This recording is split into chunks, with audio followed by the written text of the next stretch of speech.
Welcome to Arun academy channel. இப்போ நம்ம பார்க்க போகிற இந்த கொஸ்டின் ரயில்வே எக்ஸாமில் காம்பவுண்ட் இன்ட்ரெஸ்ட்லேருந்து கேட்கப்பட்ட ஒரு கேள்வி தான். சரியா? இப்போ இந்த கொஸ்டினை எப்படி ஷார்ட்கட்டில் சால்வ் பண்ணுறது அப்படிங்கிறத நான் சொல்லித்தரேன், கவனிங்க. அதாவது என்ன சொல்கிறாங்க அப்படின்னா 3% காம்பவுண்ட் இன்ட்ரெஸ்ட்டில் ஒரு 20,609 ஏ மற்றும் பிக்கு பகிர்ந்து கொடுக்குறாங்க.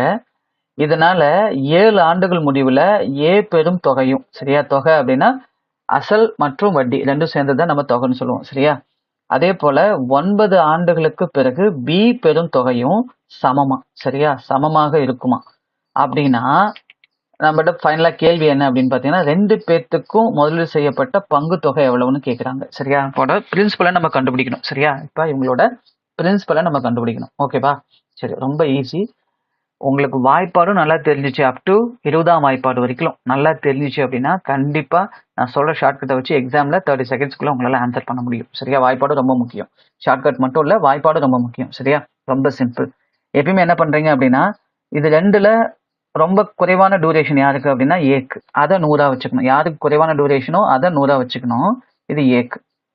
இது எதுக்கு சமம்னா பிக்கு சமமா. பிக்கு எப்போ சமம் அப்படின்னா 9 வருஷம். அப்போ 2 வருஷம் வித்தியாசமா. அப்போ ஒரு வருஷத்துக்கு 3% அப்படின்னா கூட்டு வட்டி 2 வருஷத்துக்கு என்னவோ அதை ஒரு 100ஓட கூட்டிக்கணும், சரியா? அவ்வளோதான்.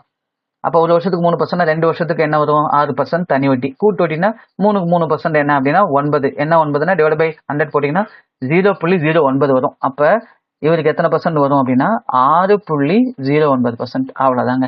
இப்போ இதை அப்படியே இன்வெஸ்ட் பண்ணால் 2 பேர்த்தோட அசலோட பகுதி, அவ்வளோதான் ஷார்ட்கட், சரியா? இப்போ இது என்ன வரும்னா 106.09. இது என்ன வரும் அப்படின்னா 100, சரியா?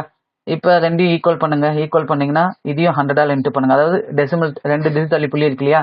அதனால இன்ட்டு 100 பண்ணீங்கன்னா அந்த டெசிமல் போயிடும். அப்போ ஏ செய்த முதலீடு என்ன அப்படின்னா 10,609. பி செய்த முதலீடு என்ன அப்படின்னா 10,000. அவ்வளோதாங்க ஆன்சர், சரியா? ரொம்ப சிம்பிள். சரி, அது ரயில்வேல கேட்ட கொஸ்டின் தான், சரிங்களா? இப்போ நான் சொல்லி கொடுத்த இந்த ஷார்ட்கட் உங்களுக்கு ரொம்பவும் யூஸ்ஃபுல்லாக இருந்துச்சு அப்படின்னா மறக்காமல் இந்த வீடியோவுக்கு ஒரு லைக் பண்ணுங்க. இப்போதான் நீங்கள் ஃபர்ஸ்ட் டைமாக நம்ம அருண் அகாடமி சேனலை விசிட் பண்ணுறீங்க அப்படின்னா மறக்காமல் நம்ம அருண் அகாடமி சேனலை சப்ஸ்கிரைப் பண்ணிவிட்டு ஃபாலோ பண்ணிக்கோங்க. அப்போ தான் நான் இது போல் ரெகுலராக அப்டேட் பண்ணுறதுனா உங்களுக்கு நோட்டிஃபிகேஷனாக வரும், நீங்களும் தவறாமல் பார்க்க முடியும், சரிங்களா? நம்ம நெக்ஸ்ட் வீடியோவில் இதே போல் ஒரு கொஷனில் ஷார்ட்கட் வீடியோவில் மீட் பண்ணலாம். தேங்க்யூ ஃபார் வாட்சிங் அருண் அகாடமி சேனல்.